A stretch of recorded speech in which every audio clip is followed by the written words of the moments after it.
हेलविट्स तो हम लोग कर रहे हैं क्लास 12 का चैप्टर जिसका नाम है द लॉस्ट स्प्रिंग और ये है पार्ट 2 और पार्ट 1 हम लोग पहले कंप्लीट कर चुके हैं। और पार्ट 2 के अंदर हम लोग चैप्टर के अंदर डिस्कस करेंगे। एक मुकेश नाम का लड़का है भैया जो क्या बनना चाहता है, खुद का मालिक बनना चाहता है। इसके बारे में डिस्कशन करेंगे तो बिना किसी देरी के अपने पार्ट 2 की ओर बढ़ते हैं। तो भैया जो मुकेश है वो भैया अपना खुद का मालिक बनना चाहता है। और वो मतलब जो हमारी ऑथर हैं वो उनसे पूछती हैं कि भैया क्या तुम्हें गाड़ी चलानी आती है या तुम कुछ जानते हो गाड़ी के बारे में। नहीं, वो कहता है मुझे नहीं पता है पर मैं सीख लूंगा। तो भैया वो उनकी आंखों में आँख डाल के बात करता है, उसकी डिटर्मिनेशन दिखती है उन्हें। पर जो हमारी राइटर हैं वो क्या कहती हैं, इसके ड्रूम ऐसे मतलब ऐसे इसके ड्रीम ऐसे लग रहे हैं जैसे कि रेगिस्तान के अंदर मिराज होते हैं। तो भैया मिराज जैसे हैं, यानी कि आपको पता होगा कि मिराज क्या होते हैं कि आप लोग जब रेगिस्तान वाले एरिया में जाइए तो आपको आप प्यास के मारे तरफ जाते हैं तो आपको क्या इल्यूजन दिखने लगते हैं, तो भैया मिराज उसे बोलते हैं। तो इसकी जो हम लोग बात करें सपने हैं वो कैसे हैं, मिराज जैसे हैं। और हम लोग बात करें कि ये भैया कहाँ रहता है, ये रहता है फिरोजाबाद के एक टाउन में रहता है जो कि भैया पूरे इंडिया के अंदर फेमस है बैंगल्स के लिए, यानी कि चूड़ियाँ बनाने के लिए। और यहाँ पे हर दूसरी फैमिली फिरोजाबाद के अंदर जो बैंगल्स हैं यानी कि चूड़ियाँ बनाने का काम है। और भैया मतलब पीढ़ियाँ बीत गई वहाँ की भट्टियों में काम करते करते। और क्या यह किसके लिए, जो और मतलब यहाँ धरती पर जितनी भी औरतें हैं उनके लिए चूड़ियाँ बनाते बनाते। तो भैया जो मुकेश है, मुकेश की जो फैमिली है वो इन्हीं ऐसी फैमिली में से बिलोंग करती है जिनका पूरा जीवन इन्हीं भट्टियों में बीत गया है। तो भैया इनमें से किसी को नहीं पता है कि भैया जो मुकेश है, मुकेश जैसे बच्चों से ज़बरदस्ती काम करवाना, मतलब गिलास के काम करवाना इतनी हाई टेम्परेचर के अंदर, ये क्या है, इल्लीगल है। अगर सरकार को कैसे भी करके पता लग गया, तो अगर उन्होंने लॉ एनफोर्स कर दिया तो भैया यहाँ से कम 20,000 बच्चे बचाए जा सकते हैं इन भट्टियों से। और फिर जो हमारी राइटर हैं वो बताती हैं कि भैया इतनी कम उम्र से अगर ये लोग भट्टी में काम करते रहे तो इससे होता ये है कि भैया इनकी आई साइट भी बहुत जल्दी चली जाती है। और जो मुकेश है भैया खुश होके इनसे क्या कहता है कि भैया मेरे घर चलिए, मेरा घर रीबिल्ड हो रहा है, दोबारा बन रहा है। तो भैया ये जाते हैं उनके उनके घर में, मतलब घर की तरफ जाने लगती है हमारी ऑथर। और जो हमारी राइटर हैं वो डिस्क्रिप्शन होगी रोड वगैरह का कि यहाँ पे कचरा डला हुआ है, यहाँ के घर पूरे बने नहीं हैं, आधे कच्चे हैं और किसी में भी खिड़की वगैरह नहीं है और वो फूस वगैरह से बने हुए हैं। तो ये सारा सीन हमें हमारी राइटर हमें बताती है। और क्या-क्या बताती हैं, डिस्क्रिप्शन और कैसे देती हैं भैया, वो कहती हैं कि भैया इन छोटे-छोटे घरों के अंदर बड़ी-बड़ी फैमिलीज़ रहती हैं और भैया वो देखती हैं कि भैया जी ये लोग जानवरों के साथ रह रहे हैं। अरे भैया, तो भैया इन्हें पुराने ज़माने की याद आती है कि पुराने समय पे लोग कैसे-कैसे जानवर और इंसान साथ में रहते, तो वैसे ही इन्हें सीन देखने को मिलता है। तो भैया मुकेश थोड़े आगे तक चलता है, फिर एक घर के सामने रुक जाता है। और भैया जो घर होता है वो हाफ बिल्ड होता है, उसका दरवाज़ा लोहे का होता है। तो भैया मुकेश एक लात मारता है और दरवाज़ा खुल जाता है और इससे ऑथर को पता चल जाता है कि भैया ये घर किसका है? मुकेश का है। तो भैया जो हमारी ऑथर हैं वो देखती हैं कि भैया वहाँ पे एक चूल्हा बना हुआ है और चूल्हे के ऊपर जो पालक होती हैं वो पकड़ी होती है और नीचे देखती है कि भैया चॉप्ड अनियंस रखी हुई होती हैं और उसके पास में एक औरत बैठी होती है, छोटी सी बच्ची टाइप में, एक लड़की, मतलब लड़की बैठी होती है। उसकी आंखों में धुआं भरा जाता है, मतलब वो चूल्हे के बैठी धुआं भर गया उसकी आंखों में। और भैया उसकी आँखों में इतनी भयंकर धुआँ भरा पड़ा है, तब भी वो मुझे देख के स्माइल करती है। और भैया अब वो मतलब कौन, वो लड़की कौन है एक्चुअली? वो लड़की है जिसकी जो मुकेश है उसके बड़े भाई की पत्नी है, यानी कि जो मुकेश है उसकी भाभी जी हैं। और इतनी छोटी-सी कम, मतलब उसकी उम्र ज़्यादा नहीं लग रही है देखने से। और भैया इतनी कम उम्र में वो इतने लोगों की इंचार्ज बन चुकी है, बहू बन चुकी है भैया। और भैया इसके ऊपर 3 लोगों की ज़िम्मेदारी है, कौन-कौन, किसकी? मुकेश के बड़े भाई की और मुकेश के पापा की। 3 लोगों की ज़िम्मेदारी एक छोटी-सी लड़की के ऊपर है, मतलब इतनी उम्र में ज़्यादा नहीं है ये। और फिर हम लोग देखते हैं कि भैया जो मुकेश के पिताजी हैं वो आते हैं और जो हमारी ये जो लड़की है, ये उठती है और अपना थोड़ा घूँघट डाल लेती है दीवार के बीच छुप के। और भैया वो मतलब वेल मतलब क्या होता है? घूँघट होता है, मैं आपको पहले ही बता दूँ, यहाँ पे लिखा हुआ है वेल, तो वेल का मतलब क्या होता है? घूँघट। तो भैया जब उनके ससुर आते हैं तो भैया जो बहू है वो तो छुप जाती है। अब भैया अब जो हमारी ऑथर है वो उनके पापा के बारे में बता रही है, मुकेश के पापा के बारे में। स्टार्टिंग में ये हार्ड लेबरर थे, फिर बाद में ये टेलर बन गए और फिर बाद में ये एक बैंगल मेकर बन गए, यानी कि चूड़ी बनाने वाले बन गए। भैया ये चाहे इतनी मेहनत करते हैं फिर भी अपना घर रेनोवेट नहीं कर पा रहे हैं। और ये अपने जो बच्चे हैं उनको भी स्कूल नहीं भेज पाए, उन्हें भी पढ़ा लिखा नहीं पाए।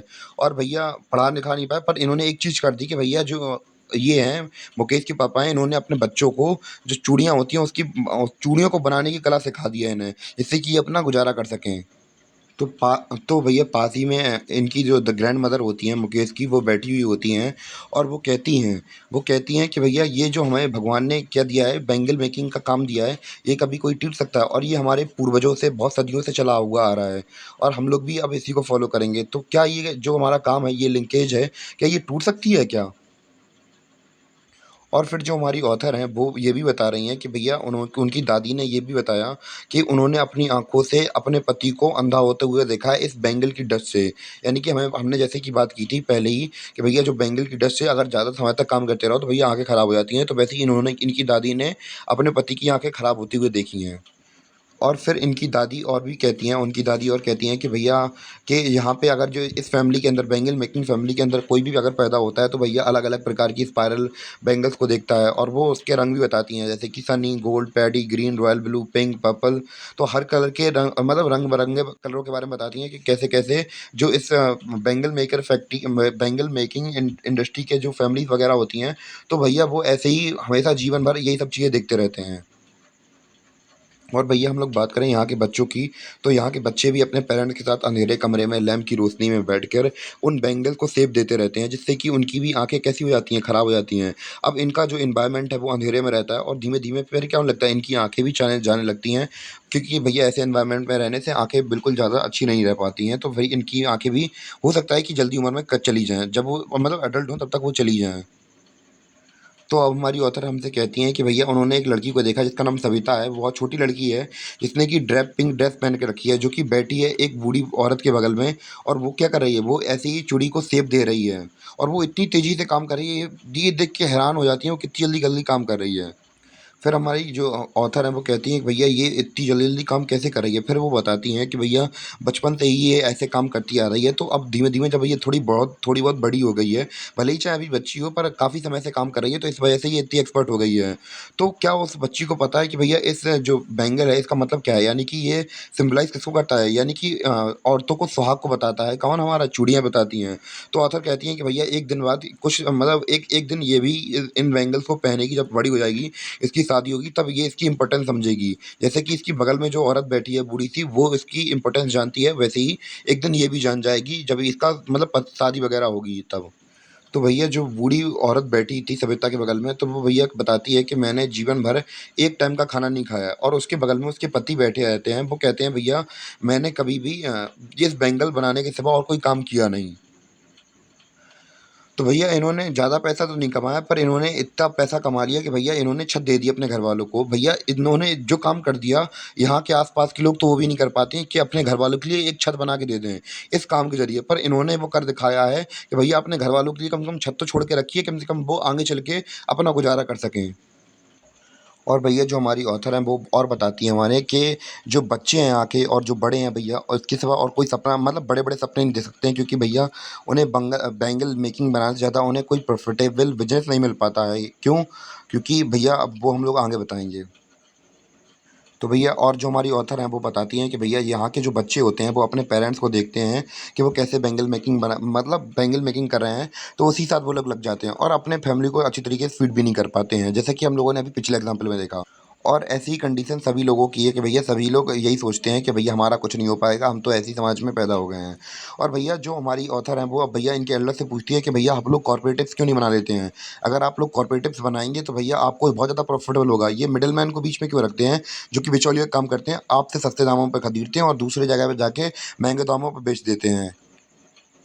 तो भैया वहाँ के मेंस क्या कहते हैं, वो वहाँ के मेंस कहते हैं अगर हम लोग ऐसा करेंगे तो भैया जो पुलिस वाले हैं वो हमें पीटेंगे बहुत कस के और इसलिए हम नहीं करते हैं। तो भैया जो ऑथर है वो समझ गई हैं कि भैया इन लोगों के पास कोई ऐसा लीडर नहीं है जो कि बचा इन लोगों को बचा सके और इन लोगों की हेल्प कर सके। तो भैया जो हमारी ऑथर है वो अब समझ चुकी है कि भैया ये लोग एक बहुत विस्कियस साइकिल में फँस चुके हैं, यानी कि बहुत जटिल साइकिल में फँस चुके हैं। जैसे कि मिडल्समैन हुआ और लीडर्स वगैरह हुए, तो भैया इन्हें कैसे वो लूटते हैं और ये लोग हमेशा किस में दबे रहते हैं, पॉवर्टी के बर्डन के अंदर दबे रहते हैं और इन्हें बहुत ज़्यादा एक्सप्लॉइट किया जाता है इन लोगों को। तो भैया इन लोगों की बात सुन के जो हमारी ऑथर है वो कहती है कि भैया अगर मैं अब इन लोगों को 2 पार्ट में डिवाइड कर सकती हूँ, यानी कि इनके 2 वर्ल्ड हैं भैया। तो भैया कौन-कौन से 2 मतलब वर्ल्ड बन चुके हैं इन लोगों के बीच में। पहला वर्ल्ड ये है कि भैया पहला ये लोगों ने पहले ही मान लिया है कि भैया हम लोग ऐसी समाज में जन्मे हैं, तो भैया हमारा कुछ नहीं हो सकता। अब हम लोग इसी विशेष साइकिल में फँसे हुए हैं। दूसरे वो कि भैया जो कि इन विशेष साइकिल में फँसे हुए थे, जो कि हम लोग बात करें चाहे वो पॉलिटिशियन हो या फिर दूसरे हों, और भैया अब इसी चक्कर में वो छोटे बच्चे हैं तो फँस जाते हैं। अब जब तक वो बड़े होते हैं तो भैया वो लोग एक्सेप्ट कर लेते हैं कि भैया अब हमारा कुछ नहीं हो सकता, जो हमारे फ़ोर-फ़ादर करते आए हैं, तो भैया अब हमें भी वही करना पड़ेगा। और भैया ऐसा करने के लिए अगर और कुछ करना है तो उसके लिए बहुत सारा डेयर चाहिए, जो कि नॉर्मली इन लोगों के पास नहीं होता है। तो भैया जो हमारी ऑथर है उस वो तो ये कह देती हैं भैया इन लोग के अंदर करेज नहीं है, फिर हम लोग बात करें डेयर नहीं है ऐसा। पर जो हमारी ऑथर हैं वो मुकेश को देखकर उसकी आँखों में डेर देखती हैं, और वो उससे पूछती हैं कि मुकेश भैया यहाँ तो आस-पास कोई मतलब कोई यहाँ पे गैरेज तो है नहीं है, तुम सीखोगे कैसे? वो कहता है यहाँ थोड़े आगे मतलब थोड़े दूर पर यहाँ पे एक गैरेज है, मैं वहाँ पर चल के जाऊँगा। तो फिर जो हमारी ऑथर है वो उससे पूछती है कि भैया क्या तुम्हारा कभी सपना है कि तुम भैया प्लेन चढ़ाओ? तो भैया वो शांति से चुपचाप अपनी सर नीचे मतलब ग्राउंड की तरफ देखने लगता है और एम्बैरेस फ़ील करता है, और भैया जो हमारी अब मतलब क्योंकि उसने आस-पास कभी मतलब प्लेन वगैरह देखे ही नहीं था, उसने केवल यहाँ पे कार वगैरह देखी, तो उसी को लेकर उसके ड्रीम थे। और भैया जो प्लेन वगैरह हैं वो फिरोज़ाबाद के आस-पास से उड़ते भी नहीं हैं, इस वजह से ना कभी उसने कभी ऐसी चीज़ों के बारे में सोचा है। और जो हमारी ऑथर हैं वो भी यही भी कहती हैं कि भैया भले ही इसके अंदर थोड़ी बहुत झिझक बची हो, पर अभी इसका डेयर पूरा खत्म नहीं हुआ है, तो भैया ये शायद कुछ कर सकता है। और भैया मुकेश का दिलचस्पी इसलिए नहीं होता है प्लेन उड़ाने में, क्योंकि भैया उस पास से उसने कभी आस-पास से कहीं प्लेन उड़ते हुए देखा ही नहीं था, तो भैया इतना दिलचस्पी नहीं थी, तो कार को देखा था इसलिए तो उसकी दिलचस्पी थी।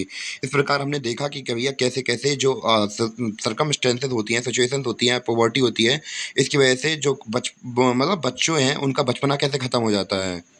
तो यही था हमारा चैप्टर तक था, और हम लोग पार्ट 1 पहले कंप्लीट कर चुके थे और ये पार्ट 2 था। उम्मीद है कि आपको चैप्टर समझ में आया हो। मिलते हैं अपने अगले वीडियो में, तब तक के लिए धन्यवाद। बाय-बाय।